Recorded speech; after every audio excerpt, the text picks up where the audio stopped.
Hello and welcome to PW UPPSC. आज हम यहाँ पर बात करने वाले हैं तीन सब्जेक्ट्स के बारे में और ये देखेंगे कि इन तीन सब्जेक्ट्स में से कहाँ से किन किन टॉपिक्स में से जो है वो यहाँ पर क्वेश्चन आते हैं। पहला सब्जेक्ट है हमारा इंडियन सोसाइटी यानी कि भारतीय समाज, जो कि जीएस पेपर 1 का हिस्सा है। दूसरा सब्जेक्ट है हमारा सोशल जस्टिस यानी कि सामाजिक न्याय, ये हमारा जीएस पेपर 2 का हिस्सा है।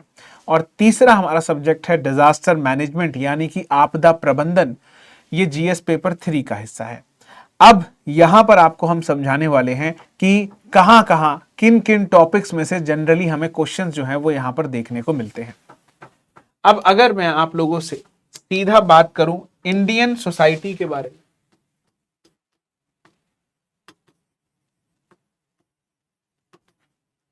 या भारतीय समाज के बारे में, तो यहां पर कुछ थीम्स हैं। थीम्स का मतलब यहीं से ही जो है प्रश्न हमें देखने को मिलते हैं। जैसे कि मैं आप लोगों को टॉपिक अगर बताऊं तो जैसे कि सेलिएंट फीचर्स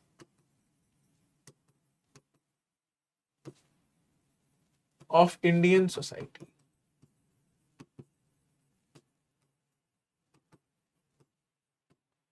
यानी कि भारतीय समाज की विशेषताएं, यहां से क्वेश्चन जो है वो इन जनरल हमें देखने को मिलता है। लेकिन इसमें आपको नजर आएगा काफी चीजों को पढ़ना पड़ता है। जैसे कि आप कास्ट यानी कि जाति प्रथा को पढ़ेंगे, यहां पर पढ़ेंगे ट्राइबल को, यहां पर आप पढ़ेंगे फैमिली को, यहां पर आप पढ़ेंगे मैरिज को। ये कुछ चीजें हैं जो आपको साथ में ही यहां पर पढ़नी पड़ेंगी। कास्ट में भी आपको चेंज एंड कंटिन्यूम के बारे में पढ़ना पड़ेगा।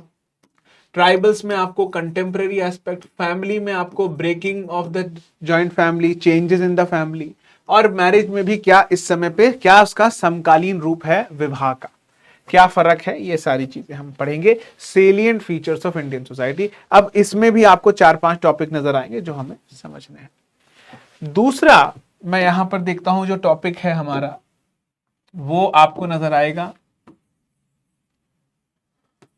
कम्युनलिज्म एंड सेक्युलरिज्म,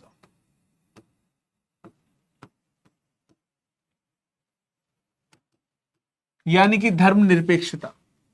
क्या धर्मनिरपेक्षता किस किस तरीके, मतलब पश्चिम और पूर्वी इंडियन धर्म, भारतीय धर्मनिरपेक्षता का क्या अर्थ होता है, क्या इसको लेकर चुनौतियां हैं, भारतीय सरकार के द्वारा क्या ऐसे कदम उठाए गए हैं जिससे कि हम धर्मनिरपेक्षता को ज्यादा से ज्यादा प्रोत्साहन दे सकें, क्या इससे संबंधित चुनौतियां हैं, क्या इसका अर्थ होता है, पश्चिमी धर्मनिरपेक्षता और भारतीय धर्मनिरपेक्षता के बीच में क्या मुख्य अंतर है, यहां से सवाल पूछा जाता है। कम्युनलिज्म के बारे में भी आपको नजर आएगा, जो सांप्रदायिकता है, यहां पर सांप्रदायिकता कितने प्रकार की होती है, किस तरीके से ये भारत में विकसित हुई है, क्या ये हमारे लिए, क्या इसके सकारात्मक बिंदु हैं, क्या इसके नकारात्मक बिंदु हैं, क्या इसका निष्कर्ष है, भारतीय सरकार के द्वारा क्या ऐसे कदम उठाए गए हैं जिससे कि सांप्रदायिकता कम से कम फैले, क्या सांप्रदायिकता भारतीय समाज का ही हिस्सा है। ये ऐसे सवाल जो है वो आपको यहां पर इससे नजर आएंगे। तीसरा, और वो है रीजनलिज्म। रीजनलिज्म का मतलब होता है क्षेत्रवाद। रीजनलिज्म क्या होता है, क्या इसके प्रकार होते हैं, क्या इसके यहां पर ये बोल सकते हैं क्या इसके उदाहरण है, समकालीन रूप में भी आपसे कंटेम्पररी फॉर्म्स में भी इसके एग्जाम्पल्स जो हैं वो यहां पर पूछे जा सकते हैं। इसके अलावा आप लोगों से यहां पर पूछा जा सकता है कि क्या रीजनलिज्म भारत के लिए अच्छा है, क्या भारत के लिए वो बुरा है, सकारात्मक नकारात्मक, इससे संबंधित क्या चुनौतियां हैं, क्या इसके उदाहरण हैं, भारत सरकार ने ऐसे क्या कदम उठाए हैं जिससे कि क्षेत्रवाद की जो भावना है लोगों के बीच वो कम से कम फैले। तो यहां से सवाल अक्सर देखने को मिलेंगे। चौथा, population and associated issues. Population and associated issues, तो यहां पर आपको क्वेश्चन जैसे जनसंख्या और संबंधित मुद्दे, क्वेश्चन पूछा जा सकता है कि भारत में जनसंख्या जो बढ़ रही है उससे संबंधित क्या चुनौतियां हैं, क्या उससे नए अवसर भी पैदा होते हैं, यहाँ पर एक और नए कॉन्सेप्ट की शुरुआत होती है, डेमोग्राफिक डिविडेंड यानी कि जनसांख्यिकीय लाभांश। इससे संबंधित क्या चुनौती है? क्या ये जनसांख्यिकीय लाभांश जनसांख्यिकीय आपदा में तो नहीं पलट जाएगा? Will demographic dividend turn into demographic disaster? कैसे हम डेमोग्राफिक डिविडेंड का फायदा उठा सकते हैं, कैसे हम उसका लाभ उठा सकते हैं, हमें उसके लिए क्या कदम उठाने चाहिए, क्या कदम नहीं उठाने चाहिए, ये सारी चीजें यहाँ पे पूछी जा सकती हैं। भारत में जो जनसंख्या बढ़ रही है, क्या उससे संसाधनों पर कमी आएगी? क्या उससे भारत सरकार को और ज्यादा सरलीकरण करना चाहिए? क्या तार्किक तौर पर और ज्यादा नीति और कार्यक्रमों को लेकर आना चाहिए? कैसे हम जनसंख्या को कम कर सकते हैं, कैसे हम जनसंख्या को नियंत्रण में कर सकते हैं? जनसंख्या को लेकर भारत सरकार के द्वारा कौन सी नीतियों को लेकर आया गया है, जैसे कि राष्ट्रीय जनसंख्या नीति, नेशनल पॉपुलेशन पॉलिसी, उससे संबंधित सवाल पूछ लिया जाएगा। टोटल फर्टिलिटी रेट यानी कि कुल प्रजनन दर कैसे हम यहां पर कम कर सकते हैं? ये सारे सवाल आपको यहां से नजर आएंगे। पांचवा topic, women and women issues and women organization या रोल ऑफ वुमेन। वुमेन एक बहुत ही ब्रॉडर टॉपिक है, तो महिला और महिला संगठनाएं, इन महिला संगठनों का क्या भूमिका थी आजादी के समय पर, तो उन संगठनों की हमें भूमिका पता होनी चाहिए। ये एक स्टैटिक टॉपिक है, यहां से आपको समकालीन रूप में सवाल कम नजर आते हैं, पर कभी कभार पूछ लिया जाए, कुडुमश्री के बारे में पूछ लिया जाएगा, या आपसे जनरल तौर पर आम तौर पर पूछ लिया जाएगा, वुमेन ऑर्गेनाइजेशन के नाम बताइए, उनकी भूमिका बताइए, कैसे उन्होंने जो है वो यहाँ पर महिलाओं का जो है वो उन्मूलन यानी कि वुमेन का जो है वो एलिविएशन करा है, जेंडर इक्वालिटी के बारे में बताइए, ये सब। छठा topic, impact of LPG reforms.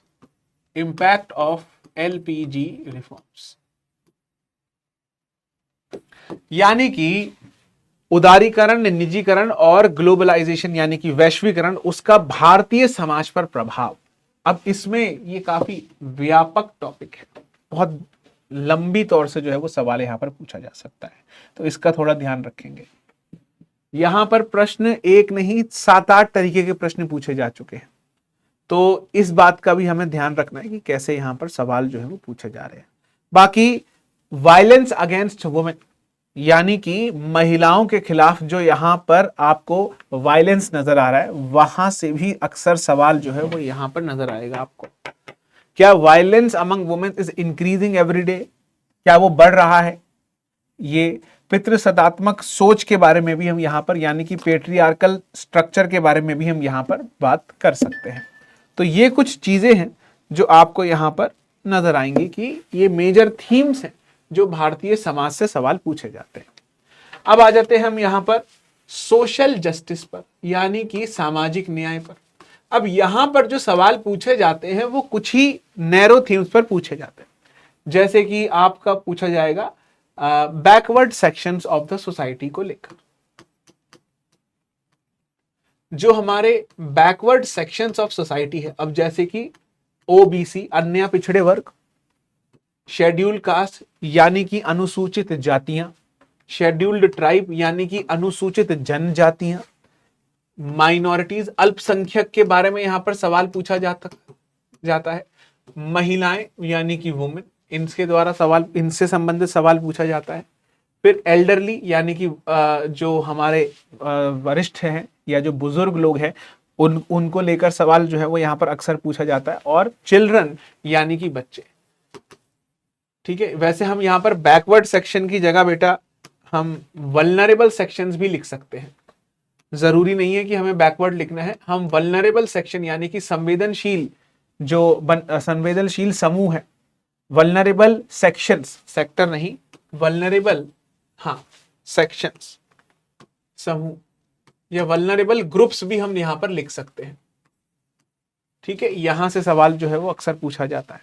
बाकी सामाजिक नीतियों के द्वारा गर्भवती या फिर ये मानकर चलिए गर्भवती महिलाओं के लिए सरकार जो है वो यहाँ पर क्या कर रही है, लैक्टेटिंग और गर्भवती महिलाएं जो है प्रेग्नेंट एंड लैक्टेटिंग वुमेन को लेकर यहाँ पर सवाल अक्सर पूछे जाते हैं। ट्राइबल्स को लेकर यहाँ पर सवाल बहुत ज्यादा पूछे जाते हैं। और स्कीम्स, इनसे इनसे संबंधित जो भी स्कीम्स हैं वो यहाँ पर सवाल जो है वो आपको नजर आएंगे। यहाँ पर भी ये सवाल जो है वो कुछ आपको नजर आएंगे इनसे संबंधित। फिर हम आ जाते हैं डिजास्टर मैनेजमेंट पर। अब अगर आप डिजास्टर मैनेजमेंट पर आते हैं, आपदा प्रबंधन पर आते हैं, तो आपदा प्रबंधन में जो सवाल पूछे जाते हैं वो सवाल यही पूछे जाते हैं कि आपदा प्रबंधन भारत में उसकी क्या प्रक्रिया है, what is the process of disaster management in India. या वो आपसे पूछ लेंगे NDMA, national disaster management authority, उसकी गाइडलाइंस क्या है। नेशनल डिजास्टर मैनेजमेंट अथॉरिटी की क्या गाइडलाइंस हैं एक प्रति आपदा को लेकर। तो यहां पर आपको करीबन 10 से 11 डिजास्टर्स के बारे में पढ़ना है, उनकी कैरेक्टरिस्टिक्स के बारे में पढ़ना है, उनके यहां पर प्रभाव के बारे में पढ़ना है, उनसे संबंधित शमन और रोकथाम रणनीतियों को लेकर पढ़ना है, मिटिगेशन एंड प्रिवेंटिव स्ट्रेटजीज को लेकर पढ़ना है, और उनके वितरण यानी कि डिस्ट्रीब्यूशन के बारे में भी पढ़ना है। तो ये कुछ डिजास्टर्स हैं कि टाइप्स ऑफ डिजास्टर्स जो है वो वहां पर अक्सर पूछा जाता है। अब टाइप्स ऑफ डिजास्टर्स में हमारे दो तरीके के डिजास्टर्स हैं, प्राकृतिक हैं और मानव जनित हैं। जैसे कि हमारे नेचुरल डिजास्टर्स हैं, और हमारे यहां पर मैन मेड डिजास्टर्स हैं। अब इसमें आपसे पूछा जा सकता है, मैं आपको बता देता हूं, अर्थक्वेक यानी कि भूकंप। इसके अलावा आपसे पूछा जा सकता है भूस्खलन और हिमस्खलन यानी कि लैंडस्लाइड एंड स्नो एवलांश।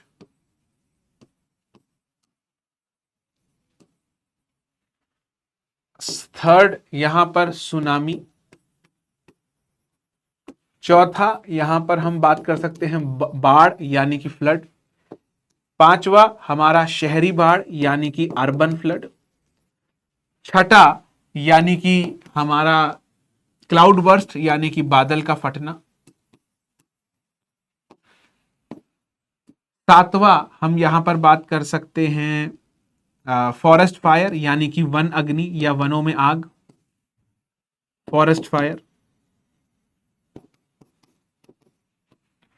आठवां हम यहां पर बात कर सकते हैं रेडियोलॉजिकल और न्यूक्लियर इमरजेंसी यानी कि परमाणु या रासायनिक रिसाव के बारे में या खतरे के बारे में, ये सब हम बात कर सकते हैं। सवाल जो पूछा जाता है यहां पर कुछ टर्मिनोलॉजीज को लेकर भी सवाल पूछा जा सकता है कि हैजर्ड क्या होता है, खतरा क्या होता है, वल्नरेबिलिटी क्या होती है यानी कि संवेदनशीलता क्या रहती है, एक्सपोजर क्या होता है, ये कुछ टर्मिनोलॉजीज हैं। डिजास्टर क्या होता है, भारत में क्या डिजास्टर मैनेजमेंट की हमेशा से प्रणाली रही है, डिजास्टर मैनेजमेंट एक्ट 2005 के अंदर क्या संशोधन की जरूरत है, क्या उसकी विशेषताएं हैं, क्या भारत की डिजास्टर मैनेजमेंट की हम आलोचनाएं कर सकते हैं, मतलब क्रिटिसिज्म, यहां से ये भी पूछा जाता है। इसके अलावा role of artificial intelligence in disaster management, कृत्रिम बुद्धिमत्ता का क्या यहां पर भूमिका है आपदा प्रबंधन के अंदर, यह भी सवाल अक्सर पूछा जा सकता है। रोल ऑफ लोकल गवर्नमेंट यानी कि ग्राम पंचायत, नगर पालिका, है ना, ये इनसे संबंधित कि इनकी क्या भूमिका है आपदा प्रबंधन के अंदर। Role of local government in disaster management. अच्छा जी, और क्या पूछा जा सकता है इसके अंदर, यहां पर इससे ये पूछा जा सकता है कि जो अंतर्राष्ट्रीय समझौते या अंतर्राष्ट्रीय ढांचे खड़े कर रखे हैं, जैसे कि ह्योगो फ्रेमवर्क फॉर एक्शन के बारे में क्वेश्चन पूछा जा सकता है। ह्योगो फ्रेमवर्क फॉर एक्शन 2005 से 15 के बीच में, और इसके बाद Sendai framework on disaster management 2015 से 2030। नेशनल डिजास्टर मैनेजमेंट पॉलिसी यानी कि राष्ट्रीय आपदा प्रबंधन नीति 2009 में आई थी। फिर 2016 में एक बार आई, उसको संशोधन करा, उसका संशोधन करने के बाद 2019 में एक और नई राष्ट्रीय आपदा प्रबंधन योजना को लेकर, नीति को लेकर आया गया। तो ये कुछ मोटी मोटी इंपॉर्टेंट थीम्स हैं। इसमें मैं एक चीज और डालना भूल गया, हम लाइटनिंग के बारे में यानी कि बिजली के बारे में भी यहां पर लिख सकते हैं, यहां से भी सवाल आता है। और एक और चीज है, वो है साइक्लोन यानी कि चक्रवात, यहां से भी क्वेश्चन जो है वो अक्सर पूछा जाता है। तो हमें यह ध्यान रखना है कि ये टॉपिक्स तो हमें इंपॉर्टेंट करने ही करने हैं, इसके अलावा हमारे पास इसमें कोई ऑप्शन नहीं है।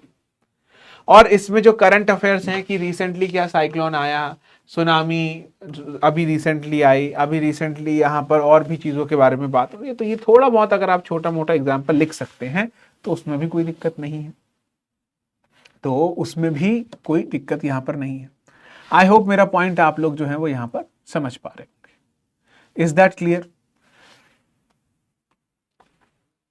तो ये हमें ध्यान रखना है कि इंडियन सोसाइटी की जो वेटेज रहती है वो 200 नंबर में आप देखेंगे करीबन आपके 50 नंबर के आसपास, यानी कि आपका 1/4 पेपर यहां पर आएगा। तो हमें थोड़ा इसमें वेटेज, इसमें ज्यादा हमें टाइम ज्यादा देना होता है। आपको पता, जब भी हम मुख्य परीक्षा की तैयारी करते हैं तो हम हमेशा एक चीज के बारे में बात करते हैं जिसे हम बोलते हैं कॉस्ट टू बेनिफिट रेशियो, यानी कि मूल्य और जो यहां पर लाभ है उसका अनुपात। मैं कितना समय दूंगा और मुझे उसमें कितना लाभ मिलेगा। अब अगर मैं बात करूं कि मैं डिजास्टर मैनेजमेंट 2 महीने से पढ़ रहा हूं, मुझे उसका इतना लाभ नहीं मिलेगा, क्योंकि अधिकतम आपको 2 प्रश्न मिलेंगे, 8 नंबर का, 8 नंबर का, 16 नंबर के 2 प्रश्न और 2 महीने से पढ़ रहे हो, कोई फायदा नहीं है। पढ़ना चाहिए पर 20 दिन तक अगर हमारा सिलेबस कंप्लीट हो जाता है, 20 दिन का मतलब 20 दिन हम इसे अपने स्केड्यूल में रखें और सब्जेक्ट्स के साथ में, कि मुझे रोज 2 घंटे डिजास्टर मैनेजमेंट को देना है, रोज मुझे 1.5 घंटा डिजास्टर मैनेजमेंट को देना है, तो 10 से 15 दिन में आपका सिलेबस खत्म हो जाएगा इसका। इसको याद रखिए बस। इंडियन सोसाइटी 50 नंबर का है, 60 नंबर का भी हो सकता है, तो मुझे पता होना चाहिए कि हाँ मुझे इसे 1 महीना 1.5 महीना देना पड़ सकता है अगर मैं रोज का 2 घंटा पढ़ूं तो। अगर आप ज्यादा सक्षम हैं, ज्यादा आप दक्षता से पढ़ते हैं तो शायद 20 दिन में भी हो जाए, क्योंकि टॉपिक लिमिटेड ही है। हमें पीवाईक्यू के ही बेसिस पर पढ़ना होगा कि पीवाईक्यू कैसा आ रहा है, किस थीम पर ज्यादा पूछा जा रहा है, पर हमें पढ़ना सिलेबस पूरा कवर करना होगा। और अगर मैं सामाजिक न्याय के बारे में यानी कि उसके बारे में बात करूं तो वैसे तो वो इंडियन पॉलिटी के साथ में ही हो जाता है कवर, लेकिन कभी कभार क्या होता है कि उसके कुछ टॉपिक कन्वर्ज हो जाते हैं। सेम चीज आप देखेंगे डिजास्टर मैनेजमेंट के जो कुछ क्वेश्चंस हैं वो आपको पेपर 1 में भी नजर आ सकते हैं, क्योंकि वो ज्योग्राफी का पार्ट है। ज्योग्राफी पेपर 1 में ज्योग्राफी आता है, तो वहां पर आपसे साइक्लोन्स के बारे में पूछ लेंगे, उनके डिस्ट्रीब्यूशंस के बारे में पूछ लेंगे। वो सवाल है भूगोल का, लेकिन बोलते नहीं आपदा प्रबंधन का सवाल है। तो ये मत सोचिएगा कि मैं पेपर 1 पहले कंप्लीट करूंगा। आप पेपर 1 और 2 एक साथ लिखने वाले हैं, पेपर 3 और 4 एक साथ लिखने वाले हैं। पेपर 1 और 2 और 3 और 4 के बीच में ज्यादा से ज्यादा अंतर ही कितना होगा। आप पेपर देकर आओगे, थक के सो जाओगे, अगले दिन फिर पेपर है। तो ये मत सोचिएगा कि मैं पेपर 1 2 3 4 करके पढ़ूंगा। एक समय पर आपको यह है कि सब कुछ मिक्स ही होना है, बट हमें ओवरऑल थीम्स को लेकर, पेपर की अंडरस्टैंडिंग को लेकर ही अपने आंसर लिखने हैं। तो टाइम अगर ज्यादा देना है तो इंडियन सोसाइटी में दीजिए, सोशल जस्टिस में दीजिए, आप इसको एक ही सब्जेक्ट कंसिडर करिए, और डिजास्टर मैनेजमेंट और ज्योग्राफी एक साथ पढ़िए। अगर आप ज्योग्राफी नहीं पढ़े हो तो डिजास्टर मैनेजमेंट आपको नहीं समझ आएगा। अगर आप इंडियन सोसाइटी नहीं समझे हो तो आपको सोशल जस्टिस जल्दी से समझ नहीं आएगा। ऐसा नहीं है कि इंडियन सोसाइटी नहीं पढ़ा तो सोशल जस्टिस समझ ही नहीं आएगा, आएगा, बट उतनी इंटरेस्टिंग तौर पर आप नहीं पढ़ पाओगे। तो ये कुछ सब्जेक्ट्स इंटर रिलेटेड होते हैं, तो हमें उनको उसी रिलेशन में ही पढ़ना चाहिए। अगर आप वो उस रिलेशन में नहीं पढ़ पाओगे तो फिर आप सब्जेक्ट की रूट, उसकी जड़ों तक नहीं पहुंच पाओगे। तो इस बात का हमेशा ध्यान रखिए। जब भी आप इसकी तैयारी कर रहे हैं तो बहुत ध्यान से और बहुत ही यहां पर सही तरीके से करिए। नहीं तो क्या होने वाला है, नहीं तो क्या होगा, फिर 1 साल खराब हो जाएगा। अगर आपको मौका मिल रहा है मुख्य परीक्षा लिखने का तो आप बहुत किस्मत वाले हैं और आपने मेहनत भी करी है, राइट। बहुत कम ऐसे होते हैं जिन्होंने मेहनत भी करी है और उनकी किस्मत भी साथ देती है। अगर आप ऐसे हैं तो आप इस अप्रोच को जरूर फॉलो करिए, यह आपके लिए कारगर साबित होगी। आज के लिए इतना ही, बाकी मिलते हैं नेक्स्ट वीडियो में।